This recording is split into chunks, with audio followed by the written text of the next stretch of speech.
Hi అండి, అందరికీ good morning. ఈరోజు రెసిపీ వచ్చేసి గోరు చిక్కుడుకాయతో కారం. ఎంత టేస్టీగా ఉంటుందంటే చాలా బాగుంటుందండి. ఒకసారి మీరు కూడా ఇలా ట్రై చేసి చూడండి. ఫస్ట్ అయితే ఈ చిక్కుడుకాయలని చిన్న పీసెస్గా కట్ చేసుకొని ఉడకబెట్టుకొని పక్కన పెట్టుకోవాలండి.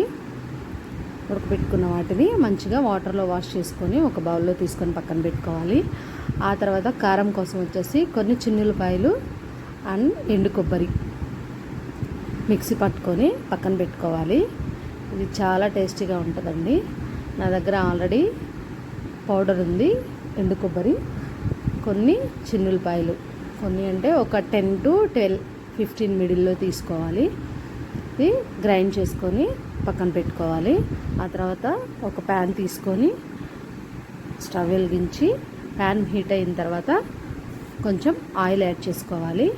ఆయిల్ యాడ్ చేసుకున్న తర్వాత దీనిలో మంచిగా పోపు దినుసులు ఎక్కువ వేసుకోవాలండి. ఎందుకంటే ఆ పచ్చెనగపప్పు మన పంట కింద తగులుతూ ఉంటే చాలా మంచిగా అనిపిస్తుంది. తినేటప్పుడు క్రిస్పీగా అనిపిస్తుంది. చాలా టేస్టీగా ఉంటుంది.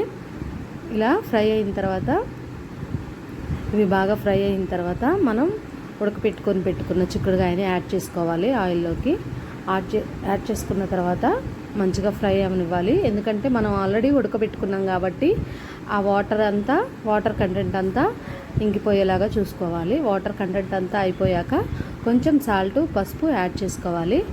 సాల్ట్, పసుపు యాడ్ చేసుకొని కొంచెం సేపు మగ్గనివ్వాలి.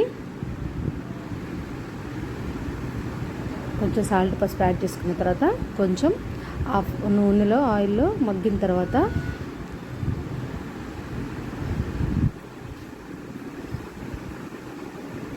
ఆ వాటర్ కంటెంట్ అంతా పోయాక చక్కగా మగ్గిపోతుంది.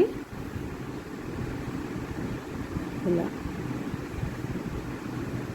సాల్ట్ కూడా యాడ్ చేసుకున్నాక మంచిగా ఫ్రై అవుతుంది. ఫ్రై అయిన తర్వాత మనం ముందుగా ప్రిపేర్ చేసి పెట్టుకున్నాం కదా కారం,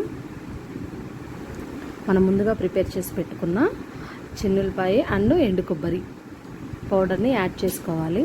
ఈ పౌడర్ యాడ్ చేసుకున్న తర్వాత కొంచెం సేపు మూత పెట్టి కుక్ అవనివ్వాలి. మంచిగా కలుపుకోవాలి. మంచిగా కలుపుకున్న తర్వాత కొంచెం సేపు మూత పెట్టి ఈ ఫ్లేవర్ అనేది వాటికి బాగా పడుతుంది. ఈ ఫ్లేవర్ అనేది దానికి బాగా పట్టిన తర్వాత కొంచెం మూత పెట్టి మగ్గనిచ్చిన తర్వాత కారం యాడ్ చేసుకోవాలి. కారం యాడ్ చేసుకున్న తర్వాత కొంచెం సేపు మూత పెట్టి ఫైనల్లో కరివేపాకు చల్లుకొని మూత పెట్టుకొని కొంచెం ఆ కరివేపాకు ఫ్లేవర్ నేను లాస్ట్లోనే వేస్తాను. చాలా టేస్టీగా ఉంటుంది. ఒకసారి ట్రై చేసి చూడండి మీరు కూడా.